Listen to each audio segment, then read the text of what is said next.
Whenever you walk down Michigan Avenue in Chicago, you're surrounded by gargantuan works of art disguised as buildings and shops. My father used to tell me about the history of each building that made up the skyline.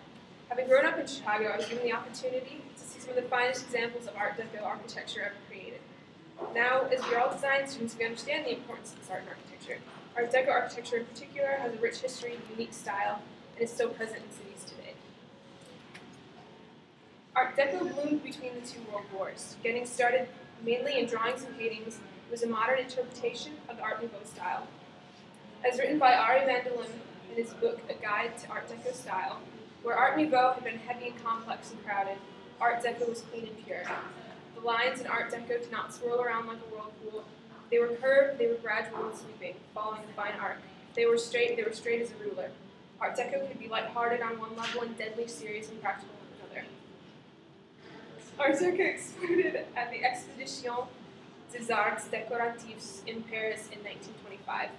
With over 150 pavilions, cafes, restaurants, and theaters, it was a perfect showcase for the developing style of art. Art Deco manifested itself in America in a very strongly through architecture. Derek Avery, the author of the book Art Deco, described the style as everything from flora and fauna to human form becoming angular and simpler. The bolder new language developed a vocabulary of elements from square, circle, triangle, and cone. Everything was grand and luxurious. The lines of Art Deco lent dynamism to static objects, encapsulating the speed of the times. A few great examples of the Art Deco style are demonstrated in the Carbide and Carbon building, the Chrysler building, and the Polich buildings.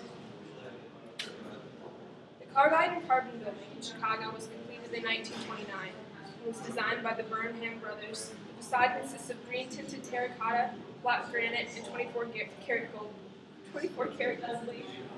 Rumored to have been inspired by a champagne bottle because of the building's obvious green color. It was so successful that a second twin building was supposed to be made because of the Great Depression. It was never built.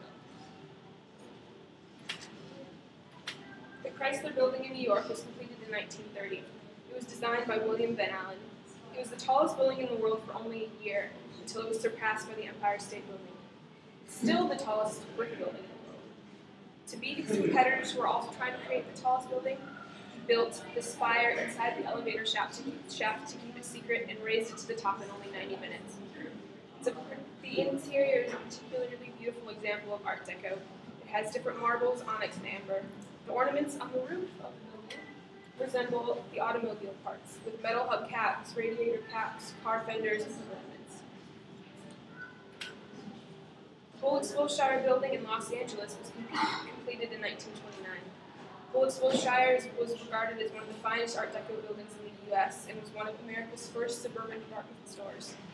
Dubbed the Cathedral of Commerce at its opening, it was the largest building created of the Art Deco period. The facade consists of glazed tan terracotta, green patina copper on the tower, and black granite at the base. Engraved above the main entrance is the phrase, "To build a business that will never know competition," which is a perfect example of the mentality of the Roaring Twenties.